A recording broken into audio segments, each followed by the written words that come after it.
No voy a ser yo quien diga que ya te avisé que Shiki iba a aparecer en el buff. Lo sé, al final es Shiki en el buff, así que ya está. Hey, ¿qué pasa, chicos y chicas? Yo soy el Sensei y tú no quieres ver la katana. Bienvenidos a mi canal, La Katana del Sensei. Hoy te traigo la review del capítulo 1154 titulado Ni siquiera puedo morir. Y yo solo puedo decir ¡ha aparecido Seven! Everybody get funky.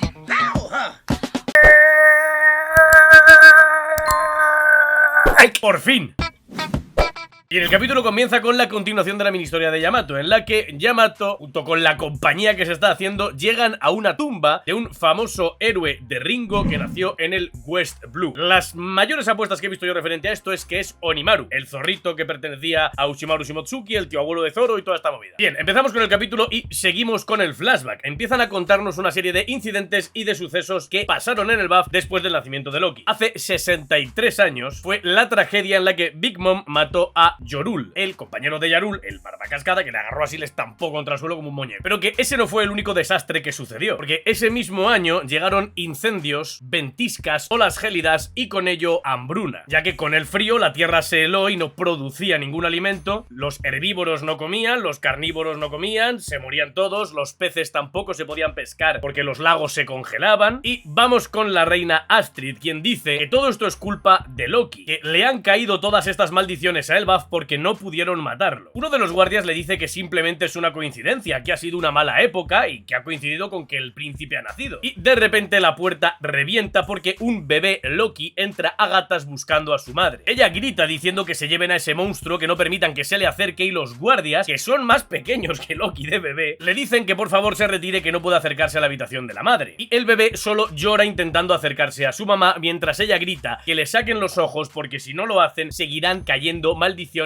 sobre el BAF. Ahora vemos la situación del pueblo. Niños, madres, padres, ancianos, todo el mundo llorando, todo el mundo pasando una hambruna terrible. Y alguien de los gigantes pregunta que por qué no salen a saquear, que robarle a los humanos sería bastante sencillo, y que eso es lo que ha hecho el BAF a través de toda su historia. Otro de los gigantes le dice que eso no es así, que en ese acto no hay ni gloria ni honor, porque no es una batalla. Y otro le dice que lo está edulcorando, que simplemente es lo mismo dicho de otra forma. Aquí reportan que el pueblo de los cazadores empieza a atacar otra aldea, y parece que no es el único, sino que otros pueblos se están atacando entre sí para intentar robar los suministros a los demás y sobrevivir. Aquí los gigantes optan por tomar las armas y se desata una serie de guerras civiles. Tengo que decir que en la traducción, en la reacción cuando lo estuve viendo, me reí mucho de que ponía guerras intestinas, y muchos me habéis dicho que esto es válido y es correcto. De acuerdo, yo os pido perdón por haber creído que esto era un palabra raro, pero es que es un palabra raro. O sea, yo en mi vida he escuchado la expresión guerras intestinas. Suena fatal, que está bien dicho, está bien dicho. Pero no sé, a mí me suena mejor, es más sencillo poner guerra civil. El narrador dice que el conflicto iba cada vez más en aumento y que estas guerras no paraban de escalar, que había muchísimas víctimas y que el país estaba completamente sumido en el caos y en el desánimo absoluto. Uno de los gigantes, hablando con el resto, dice que escuchó un rumor sobre que el príncipe que nació en el castillo estaba maldito. Y vemos que estos gigantes llegan a una casa en la que vive Hairudin con su madre Ida. Este gigante le reclama a Hairudin diciéndole que su hermano menor ha sembrado unas maldiciones en el país y que es su obligación como hermano mayor responder por él y pagar por ello, que para que estas maldiciones se aplaquen lo van a sacrificar. Ida pregunta que qué están diciendo, que cómo se atreven, que ni se les ocurra hacer nada a Hairudin, y vemos que el gigante la agarra del cuello preparándose para darle un machetazo en la cabeza y le dice que se calle la puta boca, que solo es una extranjera que le ha enredado a Harald. O sea, la está llamando zorra buscona, gata rompehogares. Ida dice que se calle, que el amor es capaz de derribar cualquier muro, y que Hairudin se encara al gigante diciéndole que no se atreva a tocar a su madre. Y de repente entra en escena Harald dándole un soplamocos 3000, el capón así, el capón gancho descendente oblicuo con tirabuzón doble. Tú lo sabes, seguro que te han pegado alguno. Y estampa al gigante contra el suelo al grito de que no se le ocurra hacerlo y que es un imbécil. El rey ordena que no se dañen entre ellos, que no se preocupen, que él ha sabido sobre la hambruna del país desde el mismo momento en el que supo del nacimiento de Loki, y que por eso se fue a pedir ayuda a los reinos con los que ya tenía amistad y ha tardado tanto en regresar. Esos reinos no dudaron ni un momento en ofrecerles su ayuda, y cargaron en sus barcos enormes e ingentes cantidades de comida para ayudar a los gigantes y poder saciar sus enormes estómagos. En un panel bastante chulo vemos un montón de barcos rodeando el Bath y todos están hasta arriba de comida, hasta el punto que yo me planteo cómo puede flotar un barco o qué cantidad de peso puede soportar un barco. No sé, ahí hay mucho peso. Los gigantes agradecen a los humanos por su valiosa comida y les dicen que si algún día necesitan su ayuda, responderán. Y Harald dice que en ese momento todos los gigantes prestarán su fuerza, porque después de todo, todos son ciudadanos del mismo mundo. El narrador nos cuenta que la reina Astrid murió un poquito antes del regreso de Harald, y que hasta sus últimos momentos insistió en propagar la habladuría de que Loki era quien portaba estas maldiciones, y que en su agonía siguió repitiendo que odiaba al bebé. Añade también que la gente empezó a creer que la muerte de la reina fue por las maldiciones de Loki, y vemos a Harald jugar con su hijo, un bebé que no sonríe, que no se ríe, que simplemente está apagado, está muerto por dentro. Y vemos que ella lleva unas vendas en los ojos. Los guardias le dicen que nació con un problema ocular, y que sí que es capaz de ver detrás de las vendas, pero con cierta dificultad. Harald se compadece de él y recalca que ni siquiera esboza una pequeña sonrisa y que seguramente esté muy triste por haber perdido a su madre. El narrador nos dice que a pesar de llevar tan poco tiempo de nacido, Loki ya había abandonado toda esperanza de ser amado. Harald se percata de que el bebé tiene moratones y pregunta por ello, y le dicen que no, que eso no son moratones. Y tratando de gobernar su país, descuida la crianza de su heredero. El narrador nos dice que con el arduo trabajo de Harald en cuanto a la diplomacia, el Bath fue capaz de superar ese dificilísimo invierno. En un panel en el que vemos cómo está con otros gigantes estableciendo las rutas de las ramas del árbol Yggdrasil, el árbol Adán. El narrador nos dice que mientras Harald se encargaba de la diplomacia y de salvar el país, el hermano de Astrid era el tutor de Loki, y cuando el rey estaba fuera, él era el regente. Esto lo explico después, ¿vale? Cuando terminemos con la review y empecemos con el análisis. Vemos que Ida y Hairudin se han mudado al Meikai. Ida ha abierto un bar, y este es el bar que vemos cuando Sang se reúne con Dorri y Broggy y derrotan a los piratas de Kid, etc. Este es el bar de Ida. Hairudin está preocupado de que hayan establecido un negocio en el Meikai. Ida le dice que no se preocupe, que en esa zona las bestias no suelen acercarse, y le da las gracias por ser tan lindo, por preocuparse por ella. Le dice que se tiene que ir a su entrenamiento para poder ser un guerrero, que ha oído que estaba entrenando con Elbow en el pueblo del oeste, y dice que en esta taberna ella quiere recibir a todo el mundo, de esta manera intentando blanquear la imagen de los gigantes de cara al mundo para poder ayudar a Harald en su misión y su cometido. Ahora nos vamos a hace 56 años.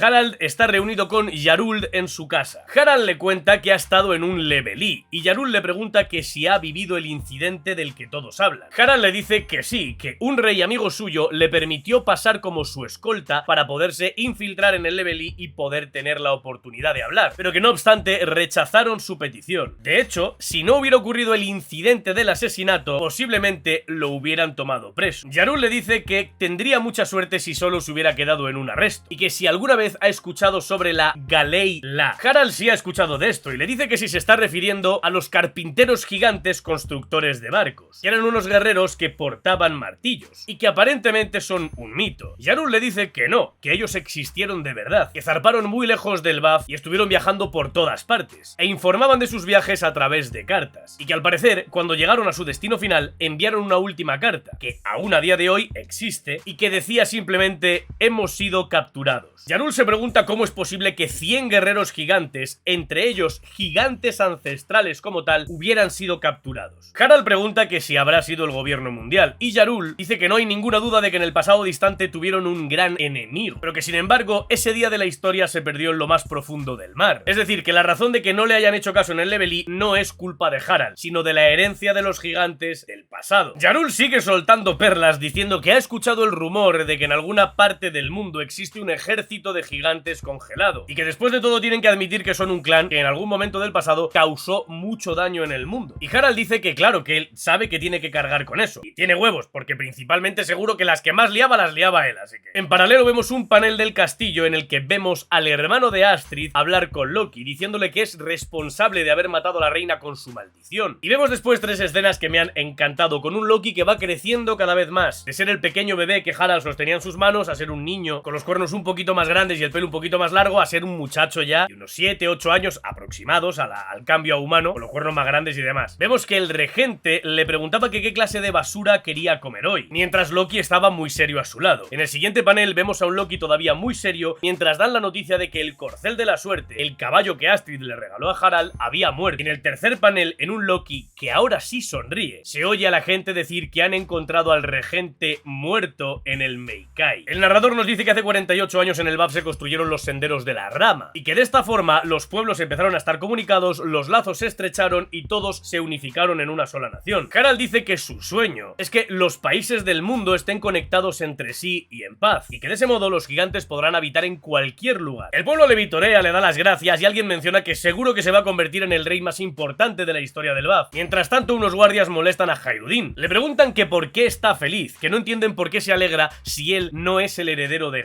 Harald, sino que ese es el príncipe Loki, y que él solo es un bastardo. Mientras, Loki le mira sonriendo, disfrutando con esto. Nos vamos algún tiempo después, Harald sale de viaje y la gente en el pueblo lamenta esta partida, mientras piden que cierren las puertas y escondan a todo el mundo porque ahí viene ese tipo. Y ese tipo es ni más ni menos que Loki, con un ejército de bestias del inframundo. Loki irrumpe en la aldea al grito de que este es el BAF, el país de los más fuertes, y que los débiles no tienen derecho a vivir, que peleen contra todo el que encuentren y que maten a todo el que sean capaces de matar. Esto nos explica el por qué Loki atacaba las aldeas. En su pensamiento egoísta de gigante ancestral, por ser más grande y más fuerte que los demás, cree que él tiene la potestad para decidir quién vive y quién muere en base a si son fuertes, útiles o son débiles e inútiles, para sus ojos y en su perspectiva. Aquí el único en plantarle cara es Hayruddin. Le dice lo mismo que su madre le dijo a su padre: no te creas que por ser más grande y más fuerte tienes derecho a hacer estas cosas. Mientras le dice que no destruya el país que tanto trabajo le ha costado a su padre reconstruir. Loki le dice que no se atreva a llamarlo padre. Además le dice que nunca lo ha respetado. Le pregunta que cómo podría hacerlo si está intentando hacerse de esos bichos raros que son los humanos. Hayruddin le dice que tiene que mirar a todo el mundo de la misma forma, y Loki le golpea diciéndole que él es un príncipe y que no se atreva a hablarle así de nuevo. Más gigantes entran en escena y son Gerd y Goldberg. Gerd va corriendo a ayudar a Hayruddin y Goldberg le dice que tenga cuidado porque van a pensar que es su amiga. Gerd le dice que exactamente es lo que es, su amiga. Y van todos a cuidar de Hayruddin mientras Loki mira molesto cómo tiene amigos. Intenta consolarse a sí mismo diciendo que es una escena muy conmovedora y que Hayruddin es patético por necesitar la ayuda de los demás y que después de todo los débiles se juntan, añadiendo que eso le pasa por ser hijo de una madre de sangre sucia, de una extranjera. Los soldados le dicen que por favor lo deje en paz, que él también es hijo del rey, que es un príncipe, y Loki se encabrona diciendo que lo dejen de llamar príncipe, porque no lo es. Se pone a golpear a los guardias y en un momento ve a una madre protegiendo a su bebé, y eso termina de romperle. El narrador nos dice que Loki destruía todo, pero que el hueco que sentía en el corazón no podía llenarse con nada. Lo siguiente que vemos es a Loki tratando de saltar hacia el Meikai, tratando de matarse sin éxito. Se estampa contra el suelo ya sin las vendas en los ojos, que le vemos llenos de lágrimas, mientras se lamenta de que ni siquiera puede morir. A lo lejos una montaña se parte en dos, mientras la voz de alguien pregunta que qué le pasa a esta isla y que dónde está la puta entrada. Las bestias se ponen a la defensiva, y 4 humanos llegan delante de Loki. Uno de ellos dice que ya han llegado, que se fijen en ese mocoso gigante. Y vemos a Siki, el león dorado, diciendo que ese mocoso se parece al mismísimo diablo. A Loki llorando bastante triste viendo a estos humanos intentando ponerse en pie, mientras Barba Blanca dice que es demasiado grande incluso para ser un gigante, y se pregunta que por qué está llorando. Lo siguiente que vemos es la interacción del narrador, diciendo que el hombre que iba a aparecer ahora en escena y Harald se conocieron hace 8 años durante un levelí. Este hombre es quien asesinó a un almirante de la marina y logró huir con éxito, lo cual hizo que en este momento en el que nos lo presentan tuviera una gran recompensa por su cabeza y lo estuviera buscando el gobierno. Esta persona se dirige directamente a Loki diciéndole que le va a hacer 2 preguntas, haciendo el gesto con la mano, te voy a hacer 2 preguntas, y que más le vale que responda que sí a ambas. La primera es que si este es el país de los gigantes, y la segunda, si aquí puede encontrar a Harald. El narrador nos lo presenta como Rox D. Sebek, el futuro capitán de los piratas de Sebek. Aparentemente la banda todavía no estaba formada, porque solo le acompañan Siki, Shirohige y Stussy, y también nos da el dato de que es el padre del Yonko Kurohige. El capítulo termina, sí que hay capítulo la semana que viene, vamos a empezar ya con el análisis. Realmente todo el capítulo es generalmente historia y texto sobre la construcción del BAF. Vemos cómo se sigue fraguando la reputación de Loki en base a que todo lo que pase en el BAF se lo acusan a él mismo. Desde la muerte de Jorul siendo él simplemente un bebé hasta la muerte de su madre, que seguramente fuera por el envenenamiento de comer solo en vajillas de plata, hasta la muerte del caballo o la muerte del regente. Seguramente por la cara de Loki la muerte del regente sí fuera su responsabilidad. Y vamos a hablar de esto. El el regente. Para los que no estéis familiarizados con estas cosas, en la Edad Media, cuando el rey no estaba porque moría o porque se tenía que ir una temporada muy larga, una guerra o lo fuera, quien gobernaba era la reina consorte, es decir, la mujer del rey, y se llamaba reina regente. Esto era así porque era la persona más cercana al rey que iba a mantener mejor sus ideales y sus objetivos. Pero al no estar la reina, esto pasaba a los hijos, siempre y cuando el hijo no fuera mayor de edad. Si había un hijo mayor de edad varón, era él el que tomaba el cargo en vez de su padre y en vez de su madre. Pero si la madre no estaba y los hijos eran menores de edad, había tutores designados para los niños. Normalmente eran familiares, el padre del rey, el padre de la reina, algún tío, alguna cosa así, como es este caso, el tío de Loki, el hermano de la madre. Esta persona hacía las veces de rey cuando el rey no estaba. Es decir, si has visto El Señor de los Anillos, esto es un Senescal de Gondor, para que tú lo entiendas. No está el rey, pero sí que tiene que haber alguien que gobierne en su ausencia. No puede estar libre de mando. Así que como el príncipe es lo suficientemente pequeño como para no poder gobernar y no ser lo suficientemente maduro o no estar lo suficientemente preparado, hay alguien que está a cargo de ese chiquillo, y si tiene la confianza del rey para estar a cargo de ese chiquillo, tiene la confianza para estar a cargo del rey. Así que esta persona era la que controlaba el BAF más o menos cuando Harald no estaba. Obviamente no podía hacer lo que le diera la gana, tenía que rendirle cuentas a Harald y tenía que hacer las cosas que Harald le pidiera, porque si no lo hacía, pues podría haber problemas serios. Pero tú me entiendes, podía hacer lo que quisiera con el niño, y es lo que hacía. Le daba palizas, le daba de comer mierda, abusaba de él como le daba la gana, hasta que parece ser que Loki lo llevó al Meikai de alguna forma y le dio chuleta, lo cual veo justo y me alegro. Todas las cosas que pasan en el BAF relacionadas a los incendios, a la ola gélida, a la hambruna que hay, todo va relacionado a lo mismo. Fenómenos que no tienen nada que ver con un bebé, son cosas que pueden pasar, como las olas de calor que vivimos nosotros o las olas de frío que tenemos en invierno, etcétera, etcétera. Hay sequías producto de las olas de calor, hay muchos incendios productos del propio calor, hay muchas pérdidas de cosechas y de animales que mueren por el frío. Todo esto se le juntó al BAF, parece ser, durante todo lo que es un año, en la época de calor y en la época de frío, y los llevó prácticamente a la muerte más absoluta. Si no es porque Harald tiene muchas relaciones con países externos, con reinos externos que les ayudaron. Esto hizo que los gigantes abrieran más los ojos de cara a lo que está haciendo Harald es lo correcto y está bien, porque si no lo hubiera hecho estaríamos muertos u obligados a saquear y a propagar más guerras y odios hacia las generaciones futuras de los gigantes. Así que sí, Harald quería derrogar esas costumbres tan barbáricas en pos de tener negociaciones y diplomacia con otros reinos para tener un mercado, para tener comercio, para tener un intercambio, para tener un mutuo beneficio con otros reinos afiliados. Cuando tiene al bebé Loki en sus manos, los guardias le dan una excusa de por qué lleva los ojos vendados. Seguramente Loki haya crecido toda su vida con la misma excusa. Tienes una enfermedad en los ojos y tienes que llevarlos tapados. Seguramente porque si no los llevas tapados te va a pasar algo, te puede pasar algo y demás. Esto tiene un pequeño pero. Se puede ver después cuando cae en el Meikai y no tiene las vendas. Pero es justificable de dos formas. Lo primero es que ya nos han dicho que en el Meikai no llega la luz del sol, así que es bastante probable que a Loki le advirtieran que esto le pasaría con la luz del sol y él se acostumbrara a llevar las vendas, porque como hemos visto, las lleva por propia voluntad tanto cuando ataca al pueblo como cuando es adulto. Y debemos aparecer con Yarul el día que muere su padre, etcétera, etcétera. Pero también podría ser porque se haya cansado de que la gente le trate como un monstruo, le miren raro, le digan cosas y quiera simplemente ahorrarse el comentario sobre sus ojos. Es decir, que tenga un gran complejo referente a ello. Yo creo que es un poco una mezcla de las dos cosas. De pequeño en algún momento probaría a quitar, sí que es verdad que de tenerlos siempre cubiertos con las vendas le dañaría mucho la luz del sol y él se sentiría incómodo, tendría un poquito de fotosensibilidad, pero también recibiría muchos comentarios de la gente de que es un demonio y demás, como hemos visto que le dice Shiki cuando lo ve, que parece un demonio, y Loki pone una cara un poquito amargada. Pero luego vamos con eso, vamos a hablar de la Galeila. Oda nos ha metido todo este tiempo por el culo el logo de la Galeila, que es un dracar vikingo, y nadie se ha dado cuenta de esto. Esto significa que esta Galeila es la misma que hay actualmente y se puede relacionar bastante bien. La Galeila antigua eran 100 constructores gigantes con martillos que creaban barcos. Por eso las puertas de Water 7 son tan grandes, por eso Tom tenía los planos de Plutón, que era tan grande, y por eso Iceberg puso de nombre Galeila a la compañía, en herencia de esta compañía de gigantes antigua. Es decir, esta gente construyeron Plutón sin duda y muy probablemente también el Noah.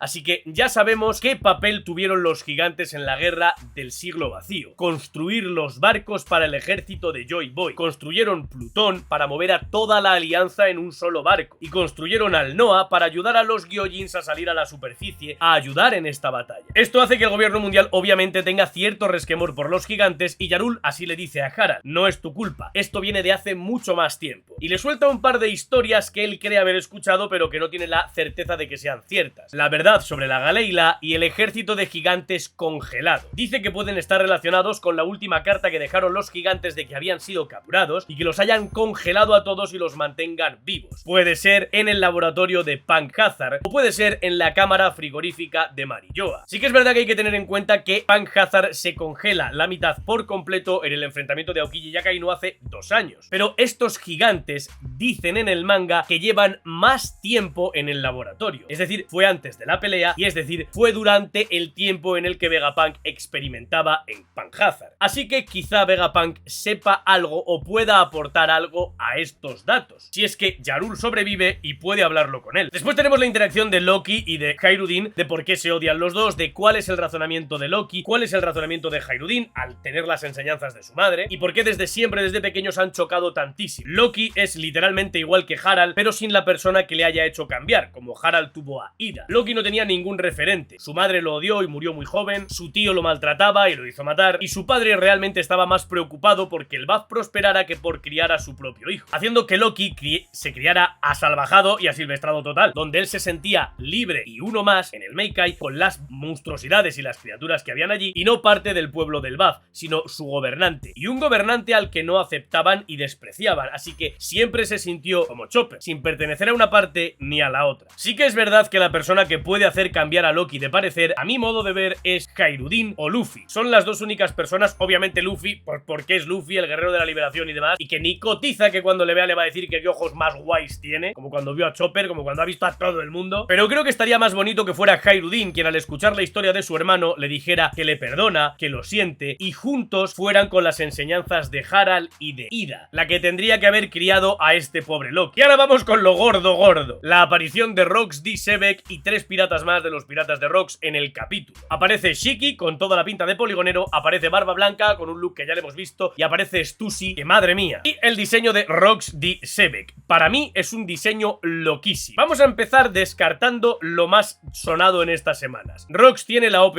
no Mi, no la tiene. La justificación de esto es que la montaña se corta limpia, algo que ya hemos visto hacer a muchos personajes como Mihawk, como Zoro. A Zoro, por ejemplo, le hemos visto cortar uno de los cuernos de Onigashima de forma limpia, perfecta, lo cual quiere decir que siendo un espadachín puedes tajar algo así. También lo hemos visto con ese Hawk, el serafín de Mihawk, que cortó parte de la isla de Amazon Lily de la misma forma, sin OP ni hostias. Así que ese tajo de la montaña puede haber sido de Shiki o puede haber sido de Sebek si tenía una espada, que en algún flashback se le ha visto que sí, aunque ahora mismo aquí no parezca ya. Lo segundo, está haciendo así porque está diciendo te voy a hacer 2 preguntas, no porque acabe de hacer un room, un sambles, un tacto, un tal, no. Si llegara le diría te voy a hacer 3 preguntas, te voy a hacer una pregunta, te voy a hacer 10, no, 10 no se diría, porque esto es muy raro de hacer, ¿no? Pero 1, 2, 3, esto es bastante gesticulable. Te voy a hacer 2 preguntas, punto. No tiene la OP.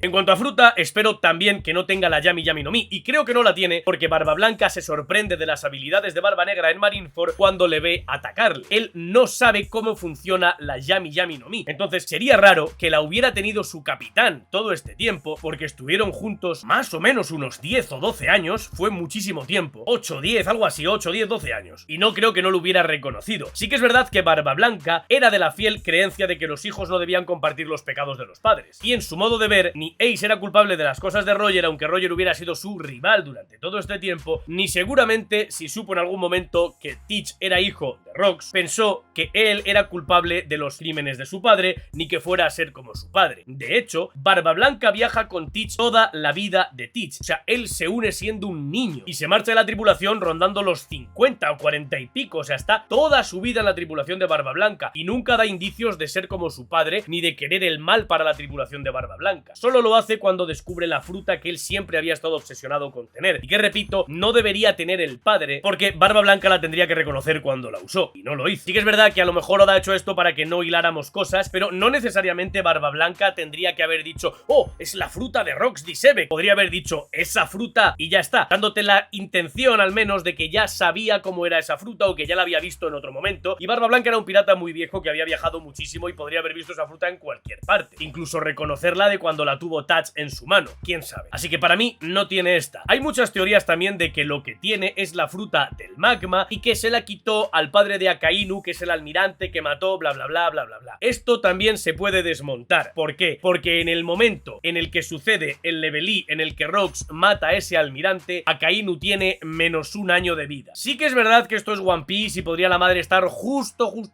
embarazada y haber tenido al bebé justo después, pero no casa con la información que nos da dan de Akainu en su juventud, en la que dicen que siendo él pequeño, sus padres mueren a manos de unos piratas. Es decir, sus padres estaban vivos para que él tuviera la conciencia, siendo un niño, de odiar a los piratas por lo que han hecho. Por lo cual, su padre no podría haber muerto antes de que él naciera. Sí, podría haber solo muerto, podría haberle contado a la madre: a tu padre lo mataron unos piratas. Pero aquí viene otro punto para tumbar esta teoría. Akainu siempre fue terriblemente pobre. Si buscáis las imágenes de Akainu de pequeño, es muy pobre y desdichado. Y un hijo de un almirante no tiene que vivir en la pobreza ni en la inmundicia, porque eso es un cargo que viven con lujo, que se cobra bastante bien y que obviamente si mueres en acto de servicio, el gobierno tiene que encargarse de cuidar de tu familia, como pasa en la vida real. Así que seguramente no tiene nada que ver. Mucha gente cree que él tenía la fruta del magma y que en la muerte de Rox en God Valley, Akainu se queda con esta fruta y demás. Yo soy de la opinión de que no es así. También porque si Rox tuviera esta fruta, habría tenido más sentido que intentar hacerle un agujero a la montaña y pasar por ahí o cualquier cosa. Pero no lo hacen, sino que la cortan. Y hay un punto más a favor de que no tenga esta fruta y pueda tener otra. Y esta es mi apuesta personal y mi teoría personal. Rox tiene la ausente y necesitada logia de la tierra. ¿Por qué? Porque es la única fruta a la que Barba Blanca no podría hacerle daño. Si Barba Blanca promueve vibraciones por la tierra para provocar estos terremotos y Rox controla la tierra, tendría sentido que Barba Blanca no pudiera derrotar a Rox, porque el poder de su fruta no podía hacerle efecto. También tendría sentido que Hachinosu tuviera esa forma tan particular, porque alguien con una logia de la tierra haya moldeado esta tierra. ¿También podría ser la fruta de Pika? Sí, pero vamos a intentar echarle un poquito de salsa al asunto. Además, hay logias que faltan, como la del viento, que tiene que tener Dragon, y como la de la tierra, que a mí me gustaría mucho que tuviera este tío particularmente. También tendría sentido con que God Valley haya sido borrada por completo del mapa, por la propia guerra que se da allí, porque él mismo usara su habilidad para partir la isla en varios pedazos, o con Barba Blanca, o lo que fuere. Quiero saber cuál es tu opinión. ¿Qué fruta crees que tiene? Por favor, si crees que tiene la Ope Ope después de lo que he explicado, o la Magu Magu después de lo que he explicado, no me pongas: yo creo que tiene la Ope Ope. Pues yo creo que tiene la Magu Magu. Por favor, o sea, ya has visto por lo cual yo descarto esta teoría. No me digas que es estas frutas si no me vas a rebatir lo que yo estoy diciendo, ¿ok?